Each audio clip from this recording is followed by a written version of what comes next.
আসসালামু আলাইকুম। প্রিয় দর্শক, অন্য মঞ্চের আলোচনায় আপনাদের সকলকে আমন্ত্রণ জানাচ্ছি। আজ আমাদের সঙ্গে আমন্ত্রিত অতিথি হিসেবে আছেন। আজকে পুরো ভিডিওতে আমি বাংলাদেশ প্রসঙ্গে কথা বলতে চাই, কারণ বাংলাদেশ নিয়ে কথা বলাটা এখন খুব জরুরি বলে মনে করছি। যে জুলাই আন্দোলনের মাধ্যমে একটা নতুন সরকার স্বাধীনভাবে ভোটাধিকারের মাধ্যমে ক্ষমতায় বসতে পেরেছে, ফ্যাসিজম, স্বৈরাচার এবং ফ্যাসিজমের বিরুদ্ধে বাংলাদেশের মানুষ রক্তের বিনিময়ে যে নতুন স্বাধীনতা পেয়েছে, এবং যারা সেই ফ্যাসিজম তাড়াবার জন্য প্রধান সৈনিক ছিল, জুলাই আন্দোলনের নেতারা বা বৈষম্য বিরোধী আন্দোলনের নেতারা, যারা এখন নতুন একটি দল গঠন করেছে, এনসিপি, তারা জুলাই পদযাত্রা যখন করছে, জুলাই ঘটনার ২ বছর পর, ২৪শে জুলাই পর ২৬শে জুলাইতে এসে তারা যখন জুলাই পদযাত্রা করছে, তাদের উপর এই আন্দোলনের মাধ্যমে যারা ক্ষমতায় বসছে, যারা কখনো ক্ষমতায় বসতে পারার কথা ছিল না, তারা তাদের উপর হামলে পড়েছে। এর চেয়ে কষ্টের, এর চেয়ে লজ্জার আর কিছু হতে পারে না।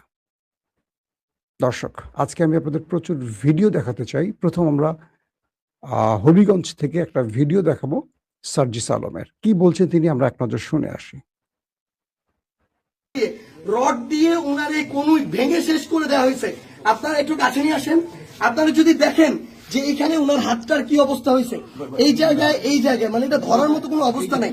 এখানে মাথায় এই যে রড দিয়ে প্রত্যেকটা জায়গায় বাড়ি মারছে। আমরা যখন আমাদের এই আহত ৭-৮ জন ভাইকে নিয়ে সদর হাসপাতালের দিকে যাইতেছিলাম তাদের চিকিৎসার জন্য, তখন সদর হাসপাতালের সামনে ওই ২৪শে জুলাইয়ের সময় যেমন খুনি বাহিনী যেভাবে আক্রমণ করছিল হাসপাতালের গেটে, ঢাকা মেডিকেলের গেটে, ওইভাবে আমাদেরকে খুনি বাহিনী, এইখানে ছাত্রদল যুবদলের সন্ত্রাসী ক্যাডাররা, জিকে গাউসের ক্যাডাররা, তারা আমাদেরকে আক্রমণ করে হাসপাতালে পর্যন্ত ঢুকতে দেয় নাই। এখন আমি যখন আমার ভাইদের নিয়ে যাচ্ছিলাম, তারা আমার হাতে পর্যন্ত রড দিয়ে বাড়ি মারছে, ইট মারা শুরু করে, এরপরে রড থেকে শুরু করে যত ধরনের তাদের লাঠি সোটা এগুলো তারা মারা শুরু করে। এবং ওইখানে আমাদের ছাত্র শক্তি, যুব শক্তির, এনসিপি অনেক ভাইকে তারা ওইখানে মানে ওই সবার সামনে ওইখানে পিটায়। এবং আমরা এখানে পুলিশ দেখলাম, আমাদের সামনে থাকা তো দূরের কথা, আমাদের সাথে থাকা তো দূরের কথা, এত বড় হামলার পরে তারা পিছনে দাঁড়ায় দাঁড়ায় নাটক দেখতেছে। এই ছিল অবস্থা। এই যদি হয় বাংলাদেশের অবস্থা, তাহলে তারেক রহমানকে জবাব দিতে হবে। এটা কি তারেক রহমানের সন্ত্রাসী বাহিনী, যেই বাহিনী মানুষের উপরে এইভাবে শুধুমাত্র ডিমোট করার কারণে, সমালোচনা করার কারণে এভাবে আক্রমণ করতেছে? সালাউদ্দিন আহমেদকে জবাব দিতে হবে। তারা কি এই জিকে গাউসদেরকে এই সন্ত্রাসী কার্যক্রমে টিকাদারি দিয়ে রাখছে কিনা, এর বিচার না হওয়া পর্যন্ত আমরা হবিগঞ্জে আছি। যদি পারে আমাদেরকে মেরে ফেলবে, এখান থেকে প্রয়োজনে আমাদের লাশ যাবে, কিন্তু এর বিচার, এর জবাব তারেক রহমানকে দিতে হবে। দর্শক, আমরা সার্জিস আলমের হবিগঞ্জ থেকে তার যে লাস্ট বক্তব্য সেটা আপনাদের শোনালাম। আসলে কি ঘটেছে আমরা এক নজর জেনে আসি। সেই সংবাদটির একটু ডিটেলস আপনাদের দিয়ে আমি আরো অনেক ভিডিও আপনাদের দেখাবো সবকিছু মিলে। হবিগঞ্জ জাতীয় নাগরিক পার্টির জুলাই পদযাত্রা শেষে ছাত্রদলের নেতাকর্মীরা গাড়ি বহরে হামলা করেছে এমন অভিযোগ করেছে এনসিপির পক্ষ থেকে। অর্থাৎ এনসিপি যখন তারা জুলাই পদযাত্রা শেষ করে ফিরছিল, ছাত্রদলের নেতাকর্মীরা, যুবদলের নেতাকর্মীরা তাদের উপর হামলা করে। হামলায় এনসিপির উত্তরাঞ্চলের মুখ্য সংগঠক সার্জিস আলম সহ বেশ কয়েকজন গুরুতর আহত হয়েছেন বলে জানা গেছে। আজ সন্ধ্যায় শহরের থানা মোড় এলাকায় এর সংঘর্ষ হয়। এ সময় দুপক্ষের মধ্যে ধাওয়া পাল্টা দেওয়া ও ইট পাটকেল নিক্ষেপের ঘটনা ঘটে। এক পর্যায়ে এনসিপি নেতা নাসিরুদ্দিন পাটোয়ারি ও সার্জিস আলমকে সোনালী ব্যাংকে অবরুদ্ধ করে রাখা হয়। রাত ৮টার দিকে পুলিশ তাদের উদ্ধার করে সার্কিট হাউসে নিয়ে যায়। হামলায় এনসিপির মুখ্য সংগঠক সার্জিস আলম ও জেলা সদস্য সচিব মাহবুবুর রহমান মুবিন সহ অন্তত ২০ জন আহত হন। তাদের বহনকারী গাড়িও ভাঙচুর করা হয় এবং তাদেরও মারধর করা হয় ব্যাপকভাবে। এনসিপি জেলা শাখার আহ্বায়ক আবহেনা মোস্তফা কামাল বলেন, সন্ধ্যায় সমাবেশ শেষ করে কেন্দ্রীয় নেতা নাসিরুদ্দিন পাটোয়ারি সার্জিস আলমকে নিয়ে সার্কিট হাউসে যাওয়ার সময় থানা মোড় এলাকায় তাদের উপর বর্তমান সরকার দলের নেতাকর্মীরা হামলা চালায়। এখন এই যে বিষয়টি আমরা শুনলাম, এটি একটি জাতীয় দৈনিকের খবর থেকে বলছি। জেলা ছাত্রদল সভাপতি শাহ রাজীব আহমেদ রিগান বলেন, শান্তিপূর্ণ হবিগঞ্জ শহরে কেউ যদি এসে অশালীন বক্তব্য দিয়ে শহরকে অস্থিতিশীল করতে চায়, তার দায়ভার তাদেরকে নিতে হবে, অন্য কেউ এর দায়ভার নেবে না। তবে আজকে অপ্রীতিকর একটি ঘটনার খবর আমি শুনেছি। এর সঙ্গে ছাত্রদল নেতাকর্মীদের কোনো সম্পর্ক নেই। শুনেছি কোনো অশালীন বক্তব্যকে ঘিরে বিক্ষুব্ধ মানুষজন তাদের ধাওয়া দিয়েছে। এই ঘটনার সঙ্গে ছাত্রদল বিএনপির কেউ জড়িত না। এই যে আমরা তথ্যটি পেলাম, এনসিপি তাদের অভিযোগ দিয়েছে ছাত্রদল যুবদলের বিরুদ্ধে, আর ছাত্রদল বলছে এটার সাথে তারা যুক্ত না, কারণ বক্তব্যের সময় অশালীন বক্তব্য দেওয়া হয়েছে। ঠিক এই কথাগুলো হাসিনাও বলতো, আওয়ামী লীগও বলতো, যুবলীগ বলতো, ছাত্রলীগ বলতো। ক্ষমতায় বসলে কথাগুলো এরকম হয়ে যায়। তখন বিএনপিকে মারধর করা হতো। বিএনপির নেতারা যখন হাসিনার বিরুদ্ধে হাসিনাকে ফ্যাসিস্ট স্বৈরাচার বলতো, তখন ছাত্রলীগ, যুবলীগ, আওয়ামী লীগ বিএনপি নেতাদের মারতো। এখন বিএনপি বিরোধী দলকে মারছে। ক্ষমতা স্থায়ী না, ক্ষমতা অস্থায়ী। আবার কখনো বিএনপি বিরোধী দলে থাকবে, বিএনপি মার খাবে। কিন্তু এটা কি চলবে? এভাবেই চলবে 2026-এ এসে, 54 বছরের বাংলাদেশে? এটা কি রাজনীতি হওয়া উচিত? তাহলে এতগুলো মানুষ প্রাণ দিল কেন হাসিনা বিরোধী আন্দোলনে? এত মানুষ পঙ্গু, অন্ধ হলো কেন? আসলে এর উত্তর মিলছে না। আসেন আমরা আরেকটা দৃশ্য দেখে আসি।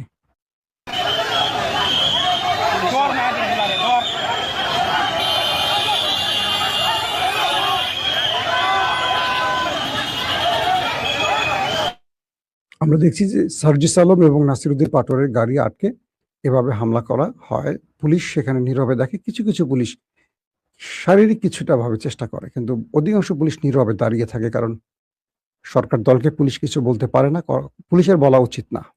এটা নিয়ম হয়ে গেছে বাংলাদেশে। আমরা আরেকটা ফুটেজ দেখে আসি।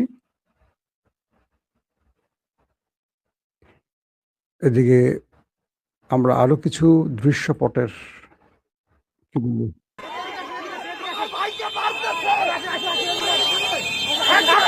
কি করতেছে? এই প্রশাসন কিছু করতেছে না ভাই, ভাই আমাদেরকে মারতেছে ভাই, ভাই প্রশাসন দেখা দেখা দেখতেছে,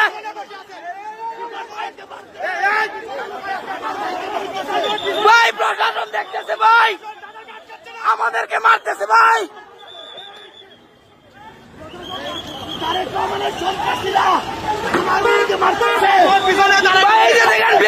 সন্ত্রাসীরা আমাদের উপরে আক্রমণ করছে, প্রশাসন দাঁড়ায় দাঁড়ায় সব দেখতেছে। এটা হবিগঞ্জে হামলার সময়ের দৃশ্য। আমরা সালাউদ্দিন আম্মার আজকে দেখলাম রাজশাহী। আমি সার্জিসদের নিয়ে কথা বলবো আরো। সালাউদ্দিন আম্মারের একটা লাইভ সাংবাদিক সম্মেলনে কিছু অংশ। সেই দুইটা মানুষ যারা মুখ খোলা শুরু করছিল, এরা আবার নিজেদেরকে গুটাই দিচ্ছে, আবার ফ্যাসিবাদের জন্ম হচ্ছে। শুরুটা আপনাদের এখান থেকে আসছে। আমি বারবার আপনাদেরকে এটা বলছি, সে ছাত্রলীগ, প্রমাণিত ছাত্রলীগ। এখানে ছাত্রলীগ সন্দেহ করার কিছু নাই। মতিয়া হলে তারপরে তারা করা হয়েছিল, তাকে লিস্টে, তাকে সেখান থেকে বহিষ্কার করা হয়েছে। সেখানে রাজশাহী ইউনিভার্সিটি বর্তমান সরকার দলের সাপোর্ট নিয়ে ছাত্রলীগ ক্যাম্পাসে উঠেছে, অথচ বাংলাদেশের কোনো বিশ্ববিদ্যালয় ছাত্রদলকে উঠতে দেওয়া হয়নি ছাত্রলীগের আমলে। ছাত্রলীগের চরিত্রটা এমন হয়ে গেল কেন? গত 15 বছর যারা লীগের হাতে মার খেয়েছে, জুলুমের শিকার হয়েছে, তারা সেই লীগকে অর্থের বিনিময়ে বা কোনো সুযোগের বিনিময়ে ক্যাম্পাসে ওঠার চেষ্টা করছে। তবে রাজশাহীর ছাত্রনেতা, রাকসু নেতা সালাউদ্দিন আম্মার তাদের সামনে বাধা হয়ে দাঁড়িয়েছে, এবং তার একটা বক্তব্য আমরা শুনে আসি। তিনি কি বলছেন? আমাদের ইনসাফ 2 বছর ধরে ছাত্রলীগের ব্যাপারে কোনো ডিসিশন না নিয়ে আজকে এই পরিস্থিতিতে তারা নিয়ে আসলো। এটা দায় আমি কাকে দিব? আমি আইনকে দিব, আমি প্রশাসনকে দিব। যখন তারা দিতে পারতেছে না, তখন তো আমাকে নিতে হবে। হ্যাঁ, ওখানে আহত মানে কি? কোথায় ওনার এখানে মানে দেখা যাচ্ছে, সাদা মাংস দেখা যাচ্ছে, এমন বাজে অবস্থায় অনেক আকস্মিক ভাবে হামলা করা হয়েছে। ওরা ছিল 7 জন, আমরা ছিলাম মাত্র 3 জন, এবং আমরা জাস্ট বসে, আমি তো সহতত্ত্ব গবেষণার সাথে কথা বলতেছিলাম, আকস্মিক ভাবে তারা গিয়ে হামলা করছে। 7 জনের নামগুলো আমি তো চিনি না তাদেরকে। দেখেন অবস্থা, এদের মানে এটা হলো রাজশাহী বিশ্ববিদ্যালয় রাকসু নেতা সালাউদ্দিন আম্মারের বক্তব্য আমরা শুনলাম। সারা বাংলাদেশের দৃশ্যগুলো আস্তে আস্তে পাল্টে যাচ্ছে। গণ অধিকার পরিষদের রাশেদদের মতো কি বলবো, হাসিনা প্রেমীদের গুরুত্বপূর্ণ পদে বসানো হচ্ছে এবং একসময় যারা বিএনপি বিরোধী ছিল, আওয়ামী লীগ তোষণ করেছে, আওয়ামী লীগের থেকে সুবিধাভোগী, তারা এখন আস্তে আস্তে বিএনপির ঘরে প্রবেশ করছে। এটাই হবে, এটা আমরা আগে জানতাম। যখন আমরা বিএনপির জন্য খুব সিরিয়াসলি কাজ করতাম, জীবনের হুমকি নিয়ে দেশ ছেড়ে পালিয়ে গেলাম, হ্যাঁ, যে দেশে থাকলে তো গুম খুন বা ক্রস ফায়ার হয়ে যাব, এই ভয় বাঁচার জন্য চলে গেলাম, তখন অনেকে বলতাম যে জীবনটা বাজি রেখে কেন কাজ করছি দেশের জন্য? দেশটা কি একটা একটা পদ নাকি পদবি নাকি? দেশটা আসলে কি? দেশটা কন্ট্রোল করে তো রাজনীতিবিদরা। এই রাজনীতি তো আসলে নষ্ট হয়ে গেছে, পচে গেছে, বিক্রি হয়ে গেছে। আসলে তাই দেখলাম। বিএনপির বহু ত্যাগী নেতারা বাংলাদেশের বিভিন্ন জায়গায় আফসোস করছে যে 15-16 বছর মাঠে ঘরে ঘুমাতে পারেনি, মাঠে ঘাটে বিভিন্ন চাষাবাদ জমিতে পালিয়েছিলাম, ধান খেতে, পাট খেতে, গাছে গাছে, অন্ধকারে। আমি নিজের চোখে অনেককে দেখেছি, তাদের কারো খোঁজ নেই, তারা কোথাও নেই। কিন্তু ওই সময় যারা সুবিধাভোগী, টাকার বিনিময়ে নেতাদের ম্যানেজ করে, তারা এখনো সুবিধাভোগী। লজ্জা। যে ছেলেগুলো বাংলাদেশকে স্বাধীন করলো, যখন বিএনপি জামাত নামক দুটো রাজনৈতিক দল পুরো ব্যর্থ হয়ে গেল হাসিনাকে সরাতে, তখন বৈষম্য বিরোধী নামের একটা আন্দোলন তৈরি হলো। এই ছেলেরা, ছাত্র জনতারা, পুরো বাংলাদেশের মানুষ তাদের ডাকে আসছে। বিএনপি জামাতের ডাকে কেউ কিন্তু আসে নাই। বাংলাদেশের মানুষ, কোনো জনগণই আসতো না। কেন আসতো না জানেন? জানে যে এই রাজনীতিবিদরা হাসিনা চলে গেলে এরা ক্ষমতায় বসবে, এরা এই হাসিনার মতো এটা দেশ তৈরি করবে। এই যে এখন যা হচ্ছে, যুবদল ছাত্রদল যা করছে, এটা বাংলাদেশের মানুষ জানতো, কেউ তাদের ডাকে আসতো না। এই জন্য বিএনপি পল্টনে বিভিন্ন জায়গায় মিছিল মিটিং করতো, জামাত ইসলাম বায়তুল মোকাররমের দক্ষিণে মিছিল করতো, কেউ আসতো না। কেন আসতো না? এটা সব 2 নম্বর। এদের ডাকে কেউ আসে লাভ কি? জীবন দিয়ে লাভ কি? দিন শেষে কিচ্ছু হবে না। কিন্তু সাধারণ শিক্ষার্থীদের ডাকে অজস্র মানুষ, শিশু কিশোর, সব নারী পুরুষ বৃদ্ধ সব বেরিয়ে আসলো। বাংলাদেশ থেকে হাসিনা পালালো অনেক রক্তের বিনিময়ে, অনেক জীবনের বিনিময়ে। বসানো হলো বিশ্বাসঘাতক ডক্টর ইউনূসকে ক্ষমতায়। রন্ধে রন্ধে তার আওয়ামী ফ্যাসিজমের লোকদেরকে উপদেষ্টা করা হলো। হয়ে গেল একটা নির্বাচন। সেই নির্বাচনের পর আমরা কি দেখলাম? বাংলাদেশের সবচেয়ে জনপ্রিয় ব্যক্তিটি ক্ষমতায় বসলেন, কিন্তু অদৃশ্যভাবে কেন যেন মনে হচ্ছে তিনি দেশের সবকিছু জানেন না বা তাকে জানতে দেয়া হচ্ছে না। তিনি অনেক ভালো ভালো উদ্যোগ নিয়ে কাজ করছেন, কিন্তু পেছন থেকে বিএনপিটাকে ধ্বংস করতেছে এই ছাত্রদল, যুবদল, বিএনপির কিছু সুবিধাবতীরা। সবাই না, যারা ত্যাগ স্বীকার করছে বিএনপির জন্য, তারা করছে না এটা। তারা এখনো বিএনপির এই কর্মকাণ্ডে কষ্ট পাচ্ছে যে এটা এমন কেন হচ্ছে, কেন বিএনপিকে আওয়ামী লীগ বানিয়ে ফেলছে, আওয়ামী লীগের পথে কেন হাঁটছে বিএনপি? কারণ এভাবে তো টিকে থাকা যায় না, এটা প্রমাণিত। আপনি সবাই জানেন, জুলুম করে কেউ টিকে থাকতে পারে? সম্ভব?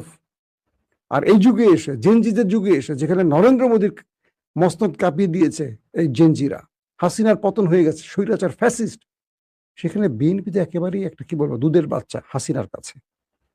যারা এই দেশকে এত ত্যাগের বিনিময়ে স্বাধীন করলো, তাদেরকে মার খেতে হচ্ছে। কাদের হাতে মার খেতে হচ্ছে? যারা এই স্বাধীনতার বিনিময়ে ফল ভোগ করছে ক্ষমতায় বসে।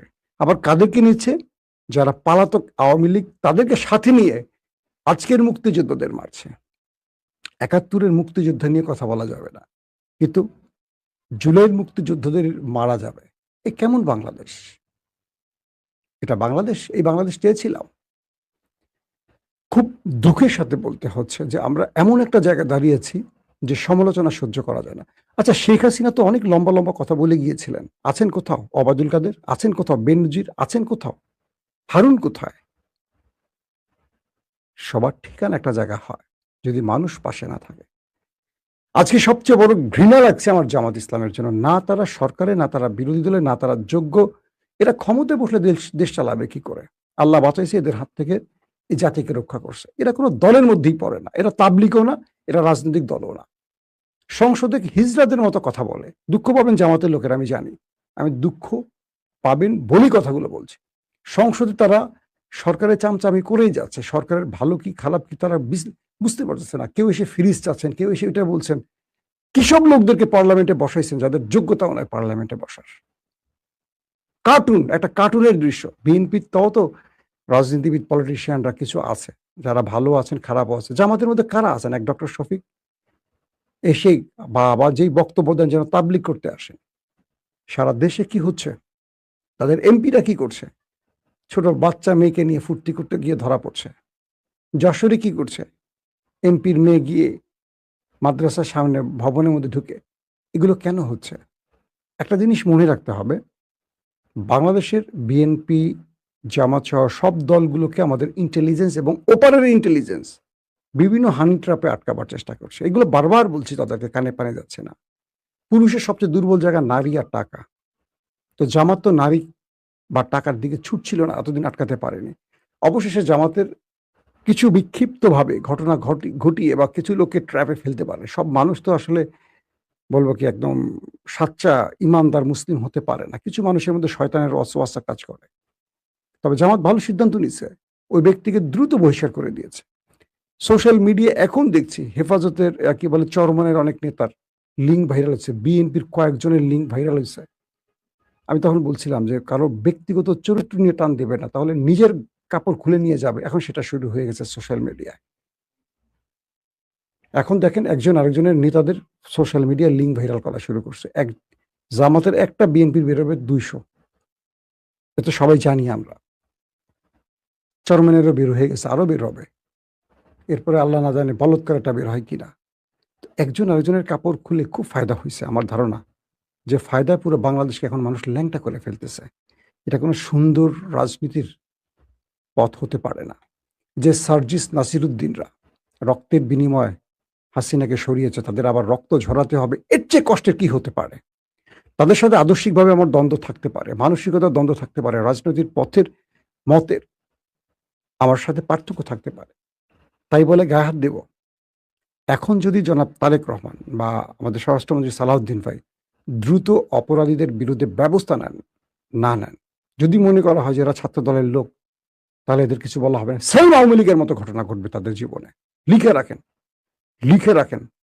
একবার মানুষ রাস্তায় নামলে ঘরে ফিরতে চায় না। জুলাই বাংলাদেশে খুব বেশি দিন আগের ঘটনা না। মনে রাখবেন, বিএনপি এর চেয়ে বড় ধাবরানি খাবে যদি দ্রুত অপরাধীদেরকে ব্যবস্থা না নেয়। তারেক রহমান নিজে তার বিরুদ্ধে হওয়া ঘটনার, তার সাথে যা হয়েছে তার শাস্তি করেন, বিচার চাচ্ছেন না, ক্ষমা করে দিতে চান। 1/11 তার পরিবারের সাথে কি হয়েছে, সেই তারেক রহমানের দল বিরোধী দলকে পেটাচ্ছে। এটা কতটা কষ্টের, লজ্জার, বুঝতে পারছেন?